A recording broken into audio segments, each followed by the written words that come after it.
Good morning all. मैं doctor S के यादव आप सभी का एक बार फिर से स्वागत करता हूं हमारे सुपर 100 प्रोग्राम के अंतर्गत। तो डियर, जैसा कि कल हम लोगों ने अपने टॉपिक के अंदर ये देखा था कि जो हमारे पास में डाई हाइब्रिड क्रॉस है उसके रिजल्ट्स क्या थे, ठीक है। F2 जनरेशन के अंदर हमें क्या कैरेक्टर देखने को मिला था, और उसके बाद मैंने आप लोगों को उसको डायग्राम से समझाया था और आपसे ये कहा था कि आप लोग इसका जीनोटिपिक रेशियो और फिनोटिपिक रेशियो एक बार नोटबुक से नोट कर लेंगे, और जो इसके अंदर एक्सप्लेनेशन है वो मैं आपको करा दूंगा। तो पहले तो आज हम लोग देखेंगे इसके अंदर डाई हाइब्रिड क्रॉस की explanation with law of independent assortment, उसको समझेंगे। उसके पश्चात हम लोग यहाँ पर देखेंगे आगे का जो टॉपिक होगा क्रोमोसोमल थ्योरी ऑफ इनहेरिटेंस, उसके बारे में समझेंगे। फिर हम देखेंगे लिंकेज क्या होता है, क्रॉसिंग ओवर क्या होता है। नेक्स्ट हम देखेंगे सेक्स डिटर्मिनेशन।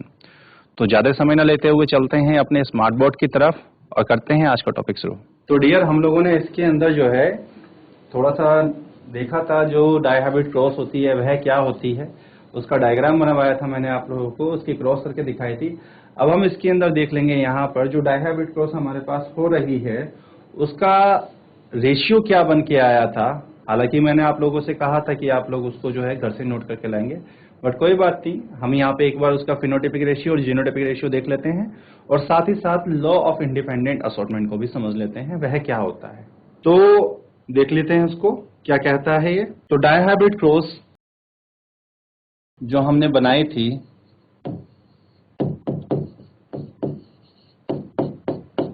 डियर, जिनका छूट चुका है, जिन्होंने देखा नहीं है डाई हाइब्रिड क्रॉस वाला एक्सपेरिमेंट, आप लोग जो है YouTube पर जाकर सर्च कर सकते हैं। हमारा जो चैनल है उसके ऊपर आपको YouTube के ऊपर हमारा चैनल मिल जाएगा, ITC वर्चुअल क्लासेस उत्तराखंड के नाम से। उसके अंदर आप स्टूडियो 4 में जाइएगा और स्टूडियो 4 के अंदर जाकर जो प्लेलिस्ट होगी उस पर आप क्लिक करिएगा। प्लेलिस्ट में आपको हमारा मिल जाएगा पर डे का लेक्चर, ठीक है। तो डाई हाइब्रिड क्रॉस जो थी हमारी, या जिसको हम द्विसंकर संकरण कहते हैं, उसके रिजल्ट की बात कर लेते हैं। उसका रिजल्ट क्या था? तो रिजल्ट के अंदर सबसे पहले तो हम बात कर लेते हैं यहाँ पे फिनोटिपिक रेशियो को। फिनोटिपिक रेशियो तो आपको याद होगा, मैंने पहले दिन ही आपको बताया था जब जेनेटिक्स शुरू की थी कि फिनोटिपिक रेशियो क्या होता है, जीनोटिपिक रेशियो क्या होता है। तो जो हमारे पास में एक्सटर्नल फीचर्स देखे हैं, जो एक्सटर्नल कैरेक्टर्स दिखाई दिए हैं, उनके रेशियो की हम बात करेंगे F2 जनरेशन के अंदर, ठीक है। तो अगर हम देखें यहाँ पे हमारे पास क्या क्या मिला, तो देखिए हमारे पास था राउंड येलो, ठीक है, के अनुपात में, ठीक है। आपके पास round green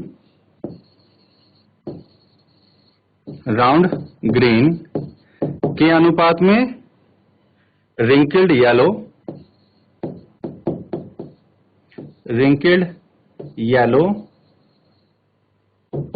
and wrinkled green.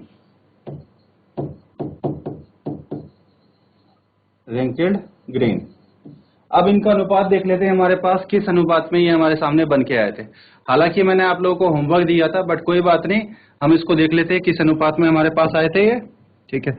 तो एक एक करके देख लेते हैं। अगर आप लोग ध्यान से देखेंगे, अगर आपके पास वहां पे NCERT उपस्थित है, तो जो राउंड थे हमारे पास में येलो के साथ में, वो कितने थे? यहाँ पे राउंड और येलो थे हमारे पास 9, ये थे 9।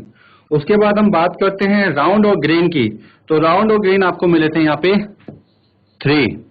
जो रिंकल्ड और येलो थे ये कितने मिले थे? 3। और जो रिंकल्ड और ग्रीन थे ये कितने मिले थे? 1। तो इनका जो फिनोटिपिक रेशियो है वो क्या बन के आया? 9:3:3:3:1। ये बन के आया है आपके पास में क्या? इसका फिनोटिपिक रेशियो। जो कल हम लोगों ने डाई हाइब्रिड क्रॉस देखी थी उसके अंदर ये हमारे पास फिनोटिपिक रेशियो आया। और आपको यह रेशियो याद कर लेना है हमेशा के लिए, क्योंकि एग्जाम में आपसे पूछा जाता है कि मेंडल के डाई हाइब्रिड क्रॉस के अंदर फिनोटिपिक रेशियो क्या था। तो हमारे पास आंसर रहेगा 9:3:3:1, जिसके अंदर 9 थे राउंड और येलो, 3 थे राउंड और ग्रीन, 3 थे रिंकल्ड और येलो और 1 था रिंकल्ड और ग्रीन। अब इसके बाद हम बात करते हैं नेक्स्ट, अगला आता है यहां पर जीनोटिपिक रेशियो। नेक्स्ट आता है हमारे पास में जीनोटिपिक रेशियो। जो जीनोटिपिक रेशियो है वो क्या था?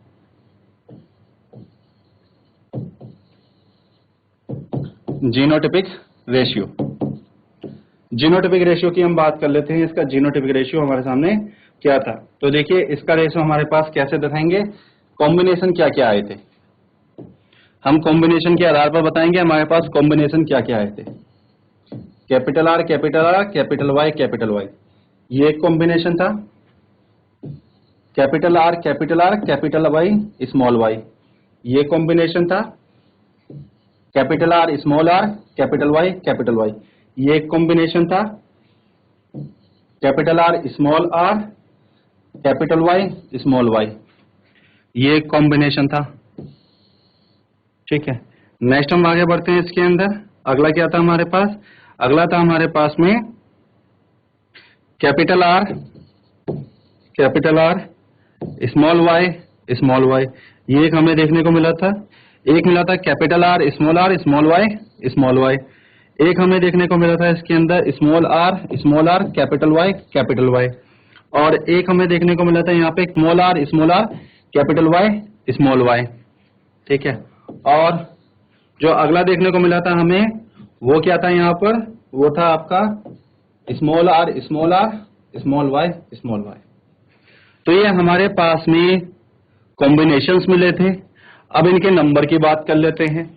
तो ये जो नंबर है पहला वाला, ठीक है, ये मिला था एक, कैपिटल आर कैपिटल वाई, ये मिला था हमें एक देखने के लिए। दूसरे की हम बात कर लेते हैं, ये वाला, तो ये मिले थे हमें दो, इसके बाद हम बात कर लेते हैं तीसरे की, तो तीसरे वाले भी हमें मिले थे दो।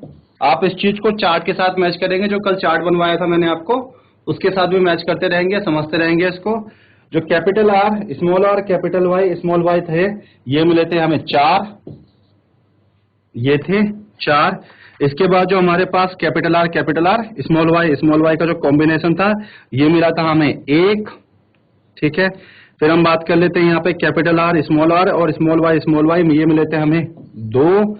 इसके बाद स्मॉल आर और कैपिटल वाई, ये मिले थे हमें एक। ठीक है, और small R capital Y small Y, ये मिले थे हमें दो। और जो हमारे पास में ये था स्मॉल आर स्मॉल वाई, ये था एक। ठीक है, ये था एक। जरा टोटल काउंट करो कितना बैठता है हमारा, ये होना चाहिए 16। टोटल काउंट करो, ये 16 होना चाहिए। 1 2 3 3 2 5 5 4 9 10 12 13 15 16। तो देखिए ये 16 हो गया हमारे पास। ऊपर वाला देखिए कितना है, 9 3 कितना हो गया, 9 3 आपका हो जाता है 12, और 12 और 3 हो जाता है आपका 15, और 15 और 1 हो जाता है 16। तो हमारे पास 16 पादपों में से 9 पादप येलो और राउंड थे। ठीक है, तो देख लेते हैं कौन कौन सा केस में हमारे पास राउंड और येलो होगा। ठीक है, ये वेरिफिकेशन के लिए खाली, ताकि आपको समझ में आ जाए। राउंड और येलो की बात करें तो ये वाला हमारा राउंड और येलो हो जाएगा, ये वाला राउंड और येलो केस हो जाएगा, ये वाला भी राउंड और येलो हो जाएगा, ये भी राउंड और येलो हो जाएगा। ठीक है, तो अब देखिए राउंड और येलो में कितने हो गए हमारे पास, 2 2 4 4 4 8 एंड 1 9। तो पहला वाला तो हमारा वेरीफाई हो गया, ये 9 हो गए। अब अगली बात कर लेते हैं हम लोग यहाँ पे राउंड और ग्रीन की। तो राउंड और ग्रीन हमने बताए हैं 3। अब राउंड और ग्रीन कौन से होंगे, ये वाला केस आपका एक, ये वाला केस आपका, ये राउंड और ग्रीन हो जाएगा। इसके अलावा राउंड और ग्रीन नहीं होंगे, तो देखिए 1 and 2 3 हो जाता है। इसके बाद अगला केस है हमारे पास रिंकिल्ड येलो का। रिंकिल्ड येलो की बात करें तो ये रिंकिल्ड येलो हो जाएगा, ये वाला आपका रिंकिल्ड एंड येलो हो जाएगा। तो देखिए 1 और 2, ये भी 3 हो गया। अब इसकी बात कर लेते हैं रिंकिल्ड एंड ग्रीन की। तो रिंकिल्ड एंड ग्रीन में केवल एक ही है, तो ये हमारा वेरीफाई भी हो जाता है। तो आपका यहाँ पे जो जीनोटाइपिक रेशियो बन के आया, वो क्या बन के आया, देखिए ये रेशियो बहुत लंबा है, लेकिन आप इसको याद कर सकते हैं। हमारे पास रेशियो में आपको ऊपर लिख के बता रहा हूं कि इसका जो जीनोटाइपिक रेशियो है वो क्या बन के आया। हम यहां से यहां देख रहे हैं जीनोटाइपिक रेशियो को, कि जीनोटाइपिक रेशियो हमारे पास क्या बन के आया। देखिए 1:2 2:2 2:4 1:2 1:1 1:2:1, 1:2:4:1:1:2:1:1 ये हमारे पास बन के आया है इसका जीनोटाइपिक रेशियो। ये बन के आया है इसका जीनोटाइपिक रेशियो। ठीक है, तो जीनोटाइपिक रेशियो का आप याद रखेंगे 1:2:2:4:1:1:2:1:1:2:1। ये आपका हो जाता है इसका जीनोटाइप। फिनोटाइपिक रेशियो क्या हो जाएगा इसका 9:3:3:1।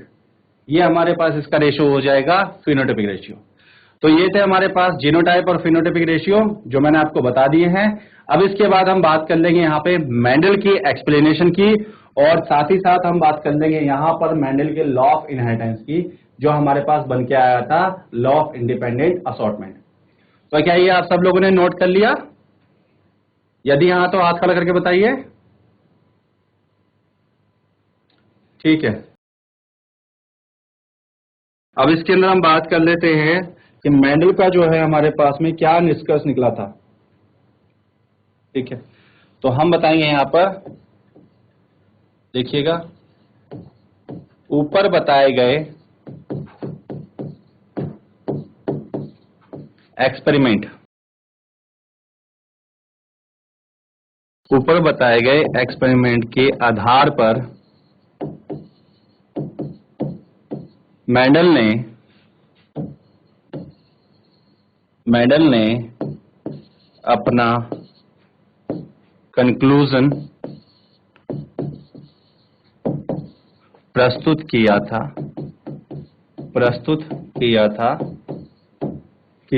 जिसे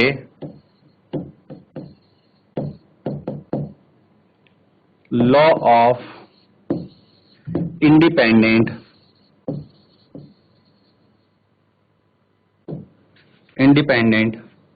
assortment, law of independent assortment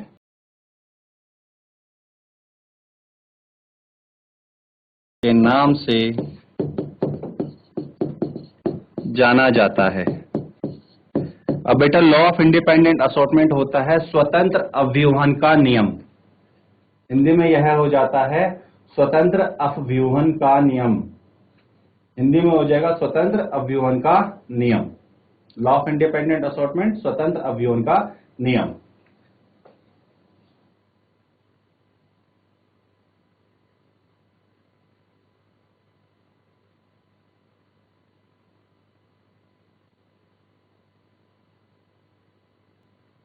बेटा यदि आप में से किसी का कोई प्रश्न है तो आप उसको चैट के माध्यम से या फिर हैंड रेज के माध्यम से पूछ सकते हैं। कहीं पे आपको कुछ समझ नहीं आ रहा है तो आप हमसे डायरेक्टली बात कर सकते हैं। ठीक है, उसमें कोई परेशानी नहीं होगी।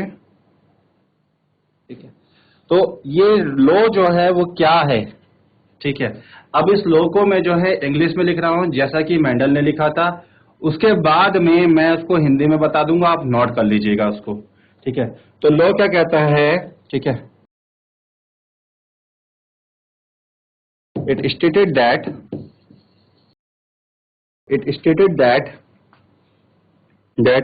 when two pairs of traits are combined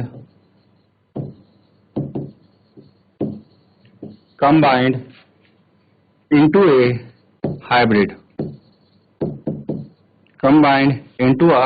hybrid,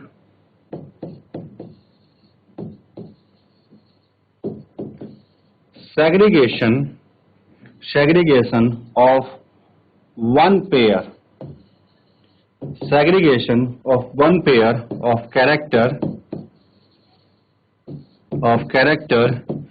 is independent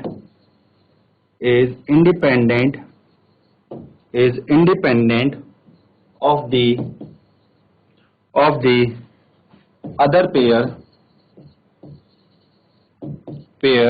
of character, अब इसको आप हिंदी में लिखिएगा। यह नियम क्या कहता है, इसको आप हिंदी में लिखिएगा। नोट करिएगा, देखिए इस नियम के अनुसार, इस नियम के अनुसार, इस नियम के अनुसार जब जब जब दो अलग अलग जब दो अलग अलग जब दो अलग अलग अलग अलग ट्रेड्स, जब दो अलग अलग ट्रेड्स एक हाइब्रिड में एक हाइब्रिड में एक हाइब्रिड में उपस्थित रहते हैं, एक हाइब्रिड में उपस्थित रहते हैं रहते हैं रहते हैं उस समय पर जब सेग्रीगेशन होता है, मतलब जब पृथक्करण होता है, उस समय पर जब पृथक्करण होता है पृथक्करण होता है पृथक्करण होता है तो एक लक्षण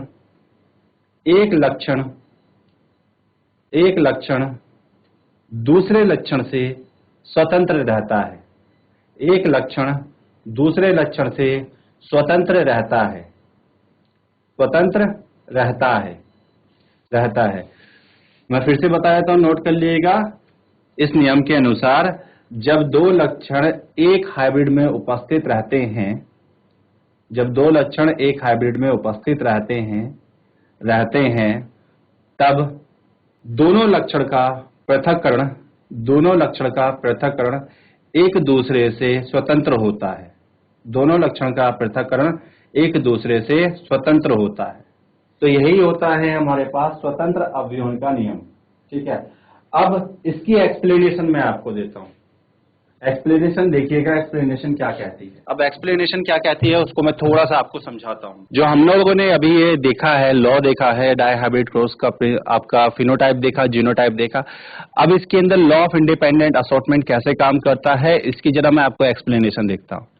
देखिए हमारे पास में एक पेरेंट था जो कैसा था, ये था आपका राउंड एंड येलो।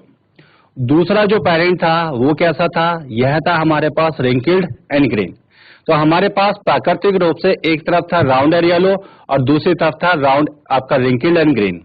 ठीक है, जब हमने इनकी क्रॉस कराई तो F1 जनरेशन में according to the law of dominant हमें सारे पादप कैसे मिले, राउंड एंड येलो। ये था इनका फिनोटाइप राउंड एंड येलो, जबकि जीनोटाइप इनका हाइब्रिड था। फिर हमने इनके अंदर सेल्फिंग कराई, तो सेल्फिंग कराने पर हमें क्या देखने को मिला, जो कॉम्बिनेशन ना तो इस वाले पेरेंट में थे ना इस वाले पेरेंट में थे, वो कॉम्बिनेशन हमें यहां देखने को मिले। देखिए यहां पे वे ऐसे कौन से कॉम्बिनेशन थे जो हमें देखने को मिले। हमारे पास जो ओरिजिनल पेरेंट था वो था आपका round and yellow, wrinkled and green. लेकिन जो हमारे पास नए कॉम्बिनेशन बन के आए वो क्या थे, आपने देखा भी पीछे उसके अंदर। तो एक जगह बन के आया राउंड एंड ग्रीन, जो हमारे पास ओरिजिनल था ही नहीं, राउंड एंड ग्रीन, जबकि ग्रीन किसके साथ था, रिंकल्ड के साथ था। दूसरा हमारे पास बन के आया है यहाँ पे रिंकल्ड एंड येलो। जो रिंकल्ड एंड येलो था वो भी हमारा ओरिजिनल नहीं था, क्योंकि येलो तो हमारे राउंड के साथ था। तो यहाँ पे ये जो नए कॉम्बिनेशन बन के आए हैं, एक तरफ बन के आया आपके पास में राउंड एंड ग्रीन, दूसरी तरफ बन के आया रिंकल्ड एंड येलो। तो ये तभी पॉसिबल है जब यहाँ पे जो राउंड वाला कैरेक्टर है वो येलो वाले कैरेक्टर से अलग आगे बढ़ेगा, वंशागति दर्शाएगा, और वहीं जो रिंकल्ड वाला कैरेक्टर है वो ग्रीन वाले कैरेक्टर से अलग वंशागति दर्शाएगा। ठीक है, अगर इनकी वंशागति स्वतंत्र रहेगी तभी यह संभव है, और क्योंकि इनकी वंशागति इनको स्वतंत्र मिली और इसी वजह से हमारे पास में येलो के साथ में रिंकल्ड आया और ग्रीन के साथ में राउंड आया, तभी ऐसा हुआ है। और इसी के आधार पर मेंडल ने बताया था स्वतंत्र अवयवों का नियम।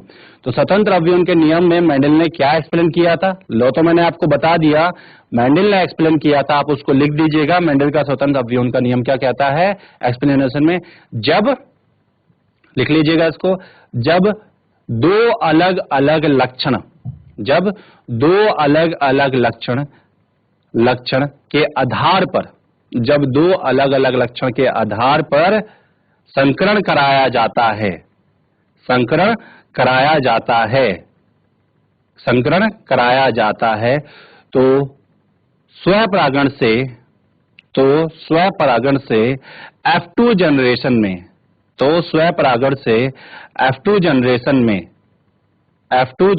में कोई भी लक्षण किसी भी के साथ, कोई भी लक्षण किसी के भी साथ जाने के लिए, कोई भी लक्षण किसी के भी साथ जाने के लिए पूर्ण रूप से स्वतंत्र रहता है। कोई भी लक्षण किसी के भी साथ जाने के लिए पूर्ण रूप से स्वतंत्र रहता है, स्वतंत्र रहता है। और इसीलिए मेंडल को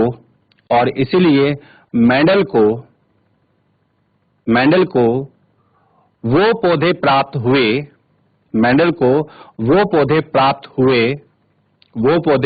हुए जो प्राकृतिक रूप से किसी भी एक पेरेंट के लक्षण को नहीं रखते थे, किसी भी एक पेरेंट के दोनों लक्षण को नहीं रखते थे, जो प्राकृतिक रूप से किसी भी एक पेरेंट के दोनों लक्षणों को नहीं रखते थे। एग्जाम्पल राउंड के साथ ग्रीन, राउंड के साथ ग्रीन तथा रिंकल के साथ येलो। तो ये हमारे पास में जो आपके आया है यहाँ पर डायहाइब्रिड क्रॉस के अंदर लॉ ऑफ इंडिपेंडेंट असॉर्टमेंट, ठीक है। अब इस लॉ ऑफ इंडिपेंडेंट असॉर्टमेंट के द्वारा से हमने ये तो देख लिया कि हमारे पास में जो वंशागति हो रही है कैसी हो रही है, लेकिन अब यहां से सवाल उठता है, क्या हर जगह पर ऐसा ही पॉसिबल हो पाता है? क्या हर केस के अंदर ऐसा ही हो पाएगा कि जब हम दो अलग अलग कैरेक्टर्स के आधार पर स्टडी करेंगे तो क्या यह संभव है? अब इसी चीज को देखते हुए मेंडल के दिमाग में तो जो क्लियर था कॉन्सेप्ट वो उन्होंने बता दिया था, लेकिन मेंडल की सोच के साथ में एक वैज्ञानिक थे जो अपने आप को समझ नहीं पा रहे थे कि यह सही है कि गलत है। तो फिर एक वैज्ञानिक आए हमारे सामने जिनका नाम था मॉर्गन, और मॉर्गन ने ड्रोसोफिला के ऊपर एक्सपेरिमेंट किया और एक्सपेरिमेंट में समझने की कोशिश की कि जो मेंडल ने लॉ ऑफ इंडिपेंडेंट असॉर्टमेंट में कहा था क्या यह संभव है या नहीं है। और इस प्रकार से उन्होंने एक्सपेरिमेंट करते हुए हमारे पास में दो ऐसी घटनाएं हमारे सामने रखी जिसको आज हम बहुत अच्छे से जानते हैं, और वो होता है लिंकेज एंड क्रॉसिंग ओवर। अब इसको मैं थोड़ा सा आपको समझाऊंगा, लिंकेज एंड क्रॉसिंग ओवर को यह क्या होते हैं। इसके लिए मैं यूज करूंगा आपके व्हाइट बोर्ड का, ठीक है। लिंकेज एंड क्रॉसिंग ओवर को हम समझने के लिए व्हाइट बोर्ड का यूज करेंगे और उसमें समझेंगे कि लिंकेज क्या होता है और क्रॉसिंग ओवर क्या होता है। तो चलते हैं अपने व्हाइट बोर्ड की तरफ और वहां पे समझते हैं लिंकेज एंड क्रॉसिंग ओवर। तो डियर देखिए, इसके अंदर लिंकेज एंड क्रॉसिंग ओवर को थोड़ा सा हम समझ लेते हैं यहाँ पे क्या होता है। मेंडल के अनुसार में हमारे पास में जो कैरेक्टर है वो कैसे उपस्थित है। अब देखिए हमारे पास में ये एक क्रोमोसोम है और हमारे पास दो क्रोमोसोम होते हैं। अब आपके पास में जब आप लोग पढ़ते हैं 11वीं क्लास के अंदर एक चैप्टर होता है जिसको हम बोलते हैं कोशिका विभाजन। आप सभी ने कोशिका विभाजन 11वीं क्लास के अंदर पढ़ रखा होगा। जब हम कोशिका विभाजन की बात करते हैं तो वहां पर हम बात करते हैं अर्धसूत्री विभाजन की, और अर्धसूत्री विभाजन का जो मेन रोल होता है वो गैमेट्स के निर्माण में होता है, युग्मकों के निर्माण में होता है, ये आप लोग जानते हैं। तो जिस समय पर अर्धसूत्री विभाजन होता है वहां पर आप क्या देखते हैं, अर्धसूत्री विभाजन के अंदर पहली अवस्था होती है मियोसिस फर्स्ट, और जो मियोसिस फर्स्ट है, मियोसिस फर्स्ट के अंदर होता है प्रोफेज फर्स्ट। तो एक छोटा सा मैं उसके अंदर आपको यहाँ पे टॉपिक से हटके थोड़ा सा साइड में लेके चलता हूँ और आपको थोड़ा सा यहाँ पे समझाने की कोशिश करता हूँ हमारे इसके बारे में।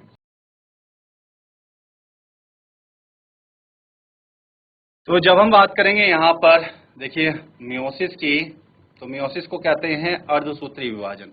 तो अर्धसूत्री विभाजन जो होता है किस चीज के लिए होता है, यह है गैमेट्स के निर्माण के लिए होता है। पहली चीज तो ये समझ लीजिए, लिए होता है, ठीक है। और आपको पता है जो हमारे पास में वेरिएशंस आते हैं किसी भी प्रजाति के जीवों में जहां पर सेक्सुअल रिप्रोडक्शन होता है, उसके लिए जिम्मेदार कौन होता है, यही अर्धसूत्री विभाजन होता है। तो हम क्या बताते हैं, ठीक है, इसको सिंपल सा आप रखेंगे और क्या समझेंगे, ठीक है, इसमें डॉटर सेल्स मतलब संतति कोशिकाओं में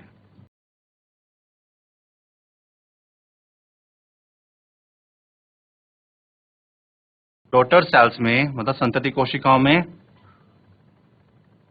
गुणसूत्रों की संख्या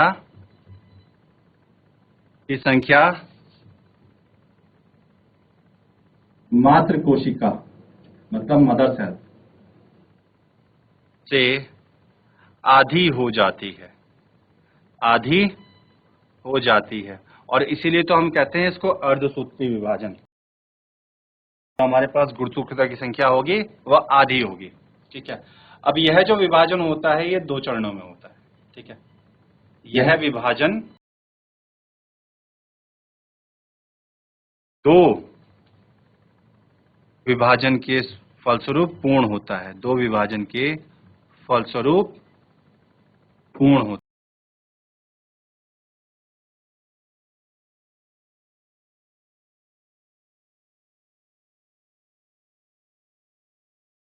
पूर्ण होता है। तो यहाँ पे आपके 2 विभाजन होंगे जिसके फलस्वरूप ये पूर्ण होगा। आप कैसे होंगे 2 विभाजन देख लीजिए उसको। हम रखेंगे सेंटर में मियोसिस। ठीक है, और मियोसिस को करते हैं 2 में डिवाइड। एक होता है मियोसिस फर्स्ट और दूसरा होता है मियोसिस सेकेंड।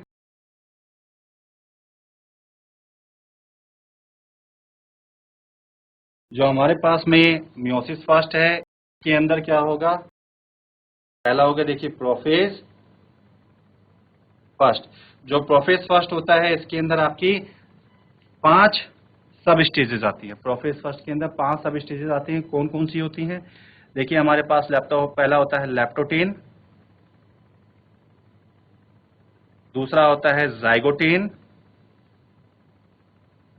तीसरा होता है पैचिटीन, चौथा होता है डिप्लोटीन, लास्ट होता है डाइकाइनेसिस।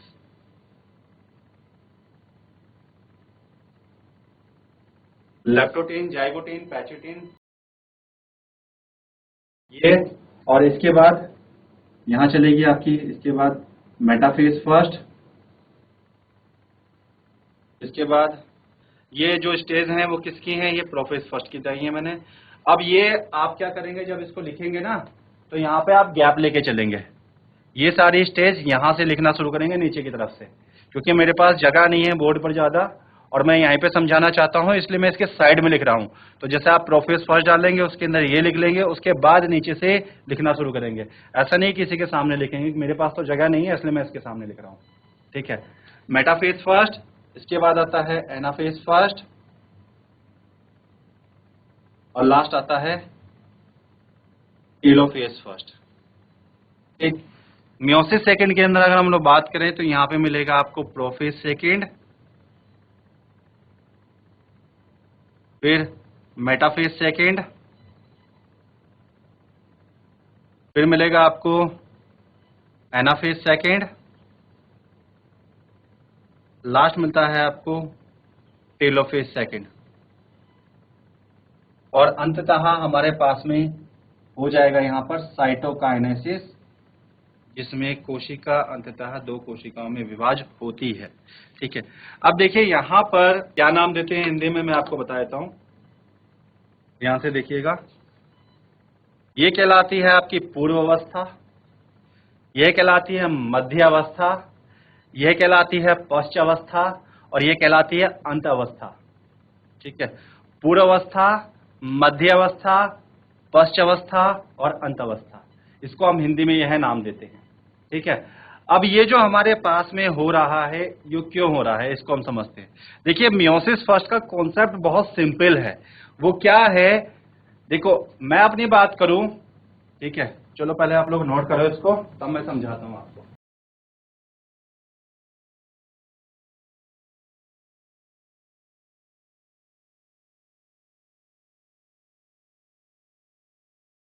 चलिए, आशा करता हूं आप लोगों ने नोट कर लिया होगा।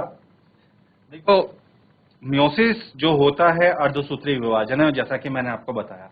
यहाँ पे रिजल्ट क्या मिलेगा उसको समझ लेते हैं। मेरे पास में 46 क्रोमोसोम है। क्या है मेरे पास में, 46 क्रोमोसोम है। अब ये जो 46 क्रोमोसोम है ये प्रेजेंट है 23 पेयर्स के अंदर। ठीक है, 23 जोड़ों में उपस्थित है। अब इस 23 जोड़ों में से हमारे पास में एक एक क्रोमोसोम कहां कहां से आया है। देखिए 46 में से 23 आए हैं मेरी मदर से, 23 आए हैं मेरे फादर से, ठीक है। तो इधर से 23, इधर से 23 दोनों एक साथ उपस्थित हैं कोशिका के अंदर, तो वो बन के आया 46, है ना। 23 इधर से, 23 इधर से, 23 माता की तरफ से, 23 पिता की तरफ से, बन के आया 46। अब जो मियोसिस है वो क्या करेगा? मियोसिस जब मेरे अंदर होगा तो किस समय पे और होगा? जब मेरे अंदर गैमिट्स का निर्माण होगा। और गैमिट्स के अंदर मेरे अंदर किस चीज का निर्माण होगा? फीमेल्स के अंदर निर्माण होता है हमारा एग का, और मेल के अंदर निर्माण होता है स्पर्म का। तो मेरे अंदर जब स्पर्म का निर्माण होगा तो उस समय पे क्या होगा? जो 46 क्रोमोसोम हैं उसमें से केवल 23 गुणसूत्री एक स्पर्म में उपस्थित रहेंगे। तो यह कैसे संभव है कि मेरे अंदर 46 क्रोमोसोम है लेकिन मेरे जो स्पर्म होगा उसमें केवल 23 क्रोमोसोम ही उपस्थित रहेंगे? तो संभव हो पाता है किसकी वजह से? अर्धसूत्री विभाजन की वजह से। तो जो स्पर्म है वो कुछ और नहीं है, वो एक युग्मक है, ये आप लोग जानते हैं, गैमीट है ना। तो होता कैसे है पॉसिबल?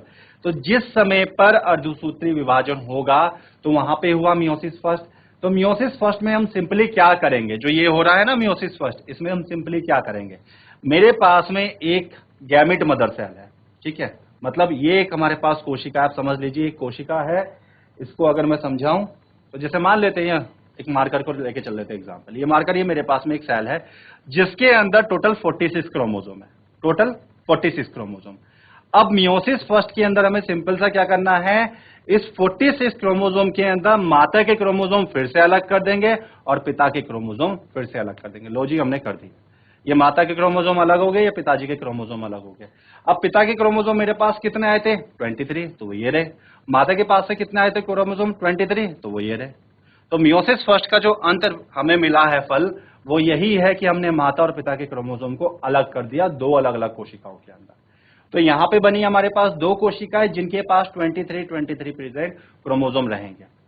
अब यहां पे एक घटना होती है इसी के साथ में, 23 को तो हमने सेपरेट कर दिया, लेकिन यहां पे एक बहुत महत्वपूर्ण घटना होती है जिसकी वजह से जो आने वाली मेरी संतान होगी, ठीक है, वह ना तो पूर्ण रूप से मेरे से मैच करेगी, ठीक है, और ना ही पूर्ण रूप से अपनी माता के साथ मैच करेगी। तो उसके पीछे का कारण क्या है उसमें समझा देता हूं। जिस समय पे मेरे पास युग्मकों का निर्माण हो रहा था और मियोसिस फर्स्ट हुआ है, तो मियोसिस फर्स्ट की प्रोफेज फर्स्ट में, जैसा आपको ये दिख रहा है ना, प्रोफेज फर्स्ट के अंदर ये एक घटना हुई है, ठीक है। और इस घटना की वजह से जो मेरे पेरेंट के अंदर से क्रोमोसोम आए थे, जैसे माता के पास से 23 नंबर का क्रोमोसोम आया था, पिता के पास से 23 नंबर का क्रोमोसोम आया था, या माता के पास से 17 नंबर का क्रोमोसोम आया था, पिता के पास से 17 नंबर का क्रोमोसोम आया था, इन दोनों ने अपने भागों को आपस में एक्सचेंज कर लिया था। क्रोमोसोम के जोड़े ने अपने भागों को आपस में एक्सचेंज कर लिया था। तो आप उसको ऐसे समझ सकते हैं, देखिए ये 17 नंबर का क्रोमोसोम है माता से आया, ये 17 नंबर का क्रोमोसोम है जो पिता से आया, ये ऐसे जोड़े में उपस्थित है, ठीक है, कोशिका के अंदर। लेकिन जब युग्मकों का निर्माण हुआ तो ऐसा नहीं कि सिंपल से अलग हो गए एक दूसरे से, ना, ऐसा नहीं होता है। हुआ क्या कि यहाँ पे पहले ही एक दूसरे को ओवरलैप करेंगे जिसको हम बोलते हैं क्रॉसिंग ओवर, एक दूसरे को ओवरलैप करेंगे जिसको हम बोलते हैं क्रॉसिंग ओवर। और ओवरलैप करने के बाद में जिस पॉइंट पे ये दोनों ओवरलैप हुए उस पॉइंट पे क्या हुआ, ये देखिए ऐसे, इस वाले के पास क्या चला गया? माता के क्रोमोसोम का हिस्सा, क्योंकि ये तो पिता का क्रोमोसोम था। इस वाले के पास क्या चला गया? ये हमारे पास में माता का क्रोमोसोम है, इसके पास आ गया पिता का क्रोमोसोम का हिस्सा। तो हमारे पास में एक ये गैमेट बन के आया है जिसके पास में ब्लेंडिंग हो गई है जीन की, और दूसरा गैमेट यह बन के आया है जिसके पास में ब्लेंडिंग हो गई है जीन की। तो मियोसिस फर्स्ट का मेन काम ही होता है ब्लेंडिंग करना, और इसलिए तो हम कहते हैं कि जितने भी लैंगिक जनन में भाग लेने वाले जीव हैं सबके अंदर विविधताएं पाई जाती हैं, और उस विविधता का कारण होता है ये अर्धसूत्री विभाजन, जिसकी मियोसिस फर्स्ट के अंदर यहां पर होता है रिकॉम्बिनेशन, जिसको हम हिंदी में कहते हैं पुनर्योजन। तो ये जो पुनर्योजन हुआ है इसी की वजह से वेरिएशन हमें देखने को मिलेंगे। और जो मेंडल का लॉ ऑफ इंडिपेंडेंट असॉर्टमेंट है वो भी इसी के साथ जुड़ा हुआ था, ठीक है।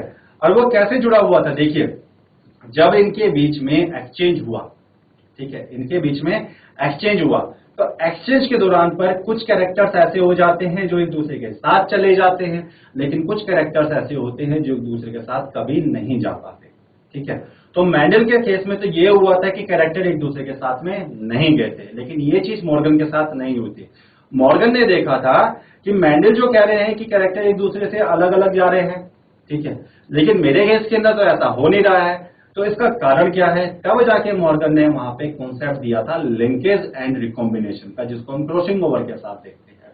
और ये जो लिंकेज एंड क्रॉसिंग ओवर है, ये आपके साथ जुड़ा हुआ है किसमें? मियोसिस के साथ में, ठीक है। और गैमेट्स का निर्माण किसके साथ जुड़ा हुआ है? मियोसिस के साथ में। तो शुरुआत से मैं आपको बताता आ रहा हूं कि जहां पे गैमेट्स आ रहे हैं वहां पे अर्धसूत्री विभाजन आएगा ही आएगा। तभी तो हमारे पास में कैपिटल वाई था, और जब वो अलग हुआ तो एक कैपिटल वाई अलग, एक कैपिटल वाई अलग। तो क्योंकि हमने आधा कर रहे हैं उनको गैमेट्स बनाने के लिए। तो आशा करता हूं मियोसिस के बारे में थोड़ा सा आपको एक हिंट मिला होगा, ठीक है। ज्यादा डिटेल में मैं जा नहीं सकता अभी, मेरा टॉपिक दूसरा है, ठीक है। अब हम इसके अंदर बात करेंगे नेक्स्ट जो होगा हमारे पास वो था लिंकेज एंड क्रॉसिंग ओवर। उसको मैं आपको समझा देता हूँ लिंकेज एंड क्रॉसिंग ओवर क्या होता है, ठीक है।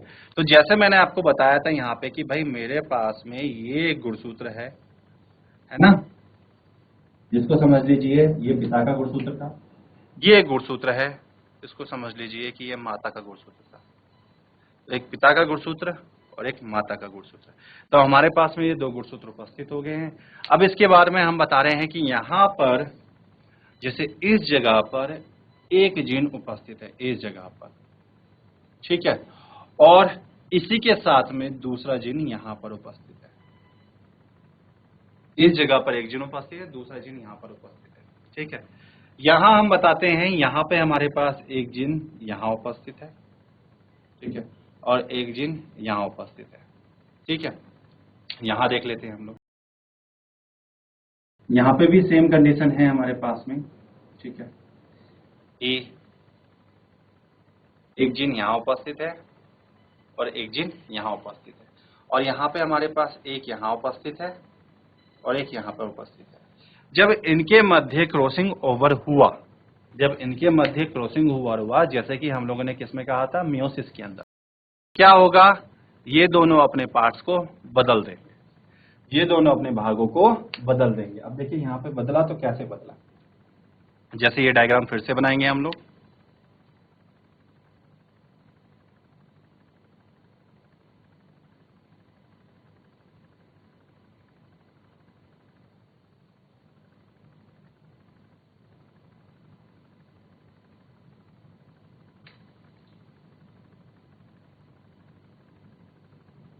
इनको हम फिर से बना लेते हैं और क्या हमें रिजल्ट मिला देखिए।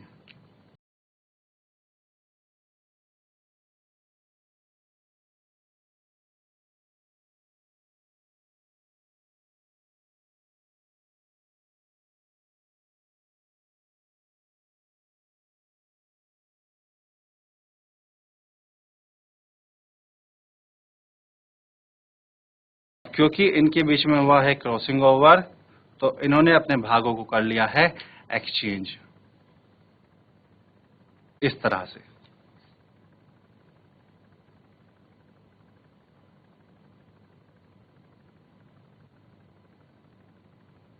तो मियोसिस के अंदर यहाँ पे क्या हो गया? क्रॉसिंग ओवर हो गया और इन्होंने अपने भागों को एक्सचेंज कर लिया।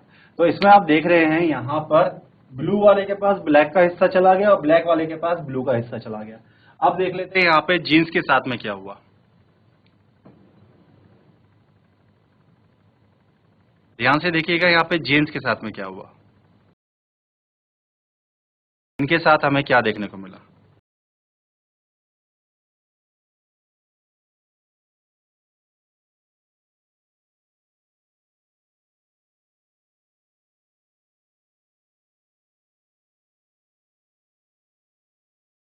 अब इसके साथ हमें क्या देखने को मिला है उसको समझिए।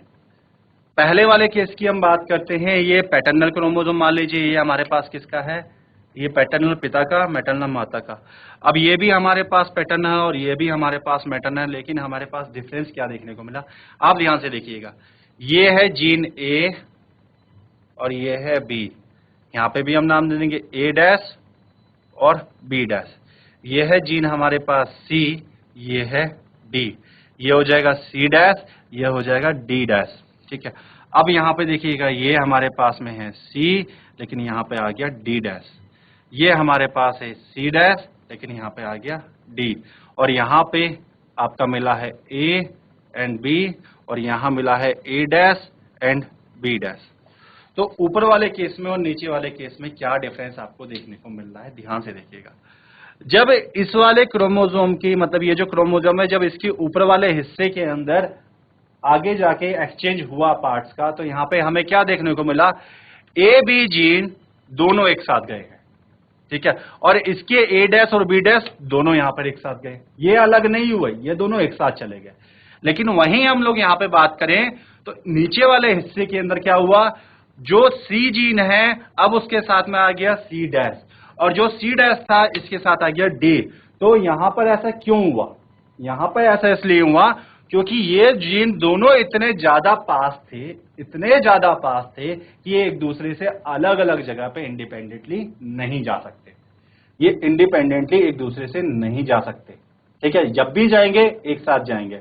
तो जब दो जीन की वंशागति हमेशा एक साथ होती है क्योंकि इनके बीच की दूरी बहुत कम होती है, this is known as linkage, इसी को हम कहते हैं लिंकेज, कि जब दो जीन की वंशागति हमेशा एक साथ हो क्योंकि क्रोमोसोम में उनके बीच की दूरी कम होती है, तो यह लिंकेज कहलाती है, ठीक है।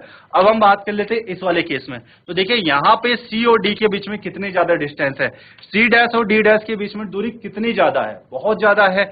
जब क्रोमोसोम के अंदर अपने भागों का विनिमय हुआ तो सी जो है वो डी डैश से अलग, मतलब जो सी जो है वो डी से अलग हो जाता है और सी डैश डी डैश से अलग हो जाता है। तो यहां पर सी जीन की वंशागति डी जीन से अलग होती है और सी डैश की वंशागति डी डैश से अलग होती है, इसीलिए हमारे पास ये कॉम्बिनेशन बन के आया। और ये जो कॉम्बिनेशन है जिसके अंदर हमारे पास में डिस्टेंस बहुत ज्यादा थी और अलग अलग जगह पे एक साथ जा रहे थे, ये रिप्रेजेंट करते हैं मेंडल के स्वतंत्र अवयवों के नियम को, ठीक है, जहां पर हम बता रहे हैं कि ये दो जीन है सीओडी, और जब हमारे पास युग्मकों का निर्माण होता है तो ये जीन की वंशागति अलग अलग होती है। सी जीन डी डैश के साथ चला जाता है, जैसे हमारे पास में येलो कलर रिंकल के साथ चला गया, ठीक है, और डी जीन सी डैश के साथ चला जाता है, जैसे हमारे पास में ग्रीन कलर राउंड के साथ चला गया, ठीक है। तो ग्रीन और राउंड हमें तभी मिले जब उनके बीच का गैप ज्यादा था, ठीक है, और येलो और रिंकल भी तभी मिले जब उनके बीच का गैप ज्यादा था। और कभी अगर ऐसा नहीं होता है जैसा कि मॉर्गन को मिला था, ऐसा हमेशा नहीं होगा कि हमारे पास में जो है सोच के चले कि यहाँ पे इंडिपेंडेंट असॉर्टमेंट देखने को मिलेगा, लेकिन मिला ही नहीं, तो उसके पीछे का कारण क्या है, उनके बीच की डिस्टेंस कम हो जाती है। तो जब क्रोमोसोम के अंदर जीन के बीच की डिस्टेंस कम हो जाती है तो ऐसे में उन जीन्स की वंशागति हमेशा एक साथ होगी, यह लिंकेज को प्रदर्शित करेगा। और जब क्रोमोसोम के अंदर दो जीन की जो बीच की दूरी है वो बहुत ज्यादा होती है तो ऐसे में दोनों जीन की वंशागति, ठीक है, एक दूसरे से स्वतंत्र मिलती है और ये रिप्रेजेंट करेगी फिर रिकॉम्बिनेशन को, ठीक है। तो ये था आपका लिंकेज एंड रिकॉम्बिनेशन के बारे में।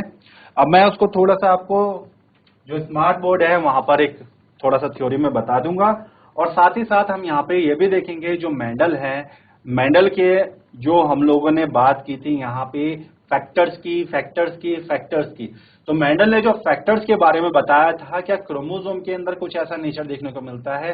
तो अब हम यहाँ पे देखेंगे क्रोमोसोमल थ्योरी ऑफ इनहेरिटेंस, क्योंकि मेंडल ने जो हमारे पास दिया था, क्योंकि हम जीन को कभी अपनी आंखों से देख नहीं पाते, तो मेंडल के उस टाइम पे जो जितनी भी अवधारणा थी ये सारी की सारी आपकी एक हाइपोथेटिकल अवधारणा के रूप से रखी जा रहे थे। हमारे पास में कोई भी इसका भौतिक प्रमाण नहीं हो पा रहा था, लेकिन फिर वैज्ञानिकों ने काम करना शुरू किया और उनको दिखाई दिया कि केंद्रक में एक ऐसी संरचना है जो कि उसी प्रकार की अवधारणा को प्रदर्शित करने में सक्षम हो रही है जिसको मेंडल ने हमारे सामने प्रस्तुत किया। और बाद में यह जो संरचना थी, जो भौतिक हमारे पास संरचना थी, इसको हमने जाना क्रोमोसोम के रूप में, और हमारे पास में मेंडल के जो नियम थे उनको समझाने के लिए एक भौतिक एविडेंस उपस्थित हो गया जो बना गुणसूत्र। तो अब यहाँ पे हम देखेंगे जो गुणसूत्र है और जो जीन है उनके बीच में क्या सिमिलैरिटी है और कैसे जो हमारे क्रोमोसोम हैं वो जो मेंडल की अवधारणाएं थी उनको फॉलो अप करते हैं। तो चलते हैं अब हमारे स्मार्ट बोर्ड की तरफ, वहां पर समझेंगे इन अवधारणाओं को। तो डियर हम लोग यहाँ पर समझेंगे हमारे पास मेंडल की जो थ्योरी थी उसको लेके क्रोमोसोमल थ्योरी, ठीक है। तो इसको बोलते हैं वंशागति का गुणसूत्रीय सिद्धांत। तो आप इसको लिख लेंगे chromosomal theory of inheritance. Heading डाल देंगे dear chromosomal theory of inheritance.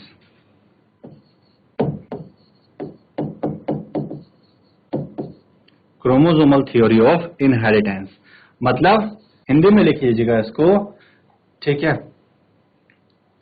वंशागति का गुणसूत्रीय सिद्धांत। वंशागति का गुणसूत्रीय सिद्धांत। तो वंशागति का गुणसूत्रीय सिद्धांत क्या होता है हम उसको समझते हैं।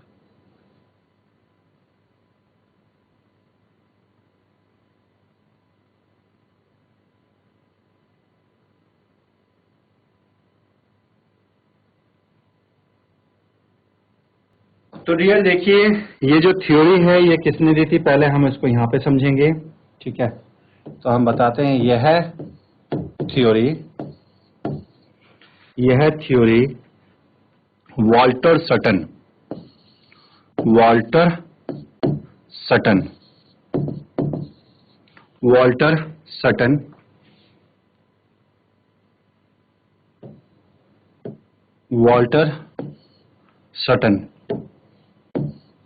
वॉल्टर सटन तथा थियोडर बोवेरिन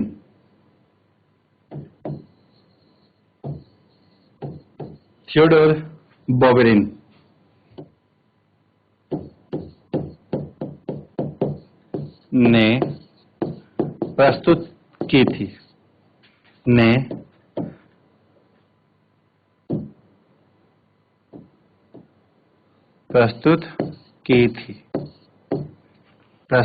थी।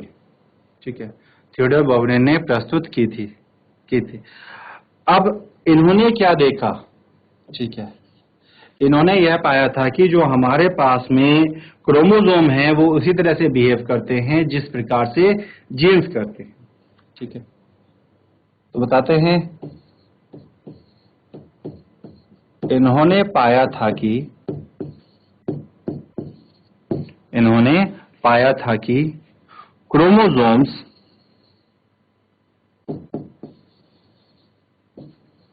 का बिहेवियर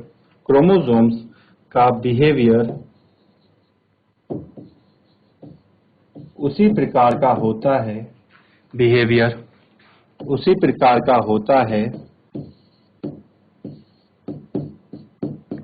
है जिस प्रकार का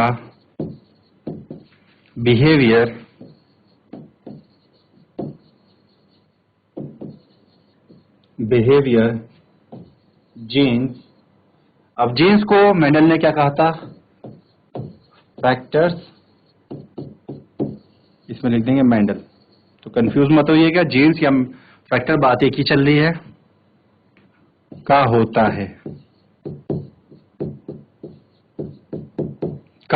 है। तो जिस प्रकार का बिहेवियर जीन्स का होता है उसी प्रकार का बिहेवियर इन्होंने देखा था, ठीक है। इन्होंने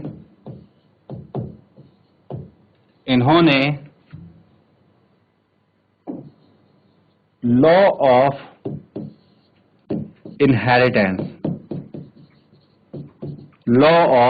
इनहेरिटेंस के रूप में क्रोमोसोम्स को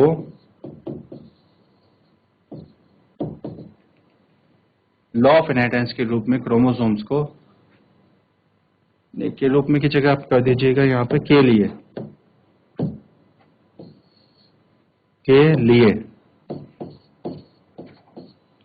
इन्होंने लॉ ऑफ इनहेरिटेंस के लिए क्रोमोसोम्स को भौतिक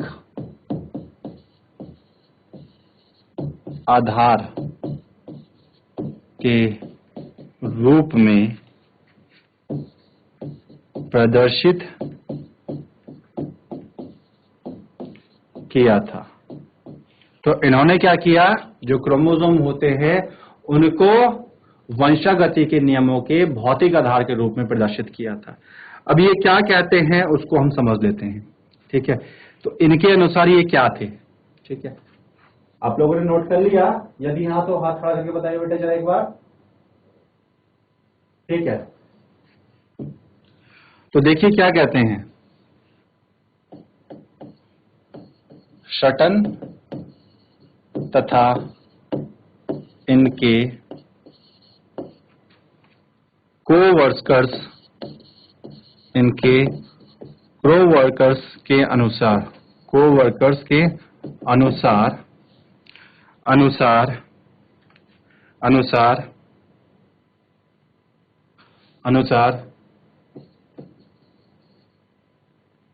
क्रोमोसोम तथा मेंडल के बताए गए फैक्टर्स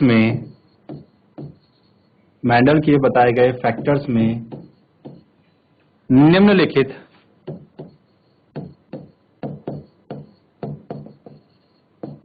समानताएं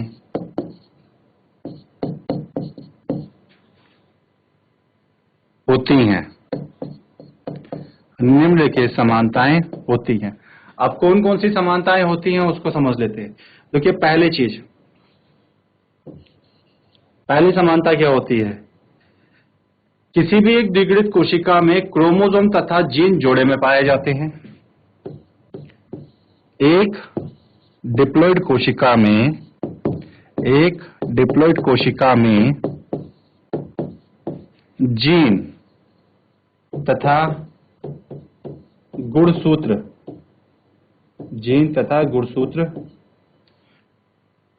पेयर में उपस्थित होते हैं, रहते हैं। तो पहली तो समानता ये हो गई, ये पेयर में उपस्थित रहते हैं। दूसरी समानता की बात कर लेते हैं।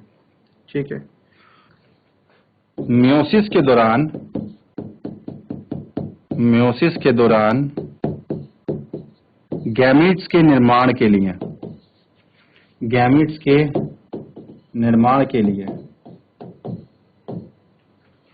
लिए जीन तथा क्रोमोसोम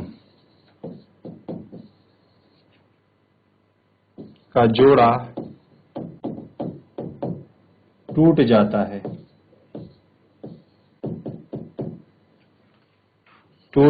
तो जोड़ा यहाँ पे टूट जाता है, तभी ये अलग अलग जाते हैं। ठीक है, आगे हम बात करते हैं नेक्स्ट।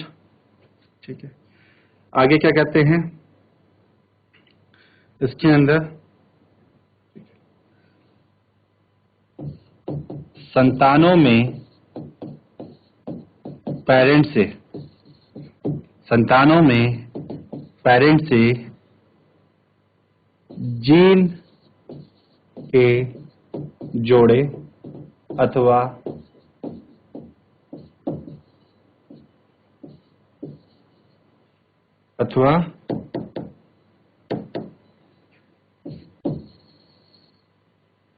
क्रोमोसोम के जोड़े में से कोई एक ही सदस्य प्राप्त होता है।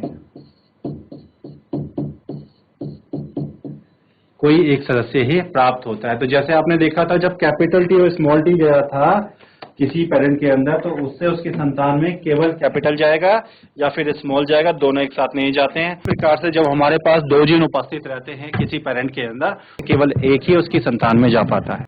तो डियर, ये थी हमारे पास में क्रोमोसोमल थ्योरी ऑफ इनहेरिटेंस जो मैंने आपको बता दी है। अब इसके अंदर हमारे पास में काफी सारी चीजें समाप्त हो चुकी हैं। कल हम देखेंगे इसके अंदर सेक्स डिटर्मिनेशन और उसी के साथ में कुछ मेंडेलियन डिसऑर्डर्स देखेंगे और हमारा ये चैप्टर लगभग समाप्त हो जाएगा। इसके बाद में जो हमारे पास अगला चैप्टर होगा वो होगा मानव कल्याण में सूक्ष्म जीव। आपके पास में ये चैप्टर आता है आपके 3rd यूनिट के अंदर। ठीक है, अब क्योंकि मुझे देखना है आपका पूरे सिलेबस में से बेस्ट चैप्टर जो कि आपके नीट के एग्जाम और बोर्ड के एग्जाम के लिए इंपॉर्टेंट होते हैं, तो इसलिए हम जो अगला चैप्टर पढ़ेंगे इसके बाद में वो होगा मानव कल्याण में सूक्ष्म जीव। ठीक है, तो आशा करता हूं कि आपको जो आज मैंने पढ़ा है वो आपको समझ में आ गया होगा। अगर आपका कोई प्रश्न होता है तो आप चैट के माध्यम से या फिर आप सीधे हैंड रेज के माध्यम से हमसे कांटेक्ट कर सकते हैं। तो आज के इस समय पे मैं आपसे लूंगा यहाँ पे अलविदा, और तब तक के लिए आप लोग स्वस्थ रहिए, पढ़ाई करते रहिए। Good luck, all the best.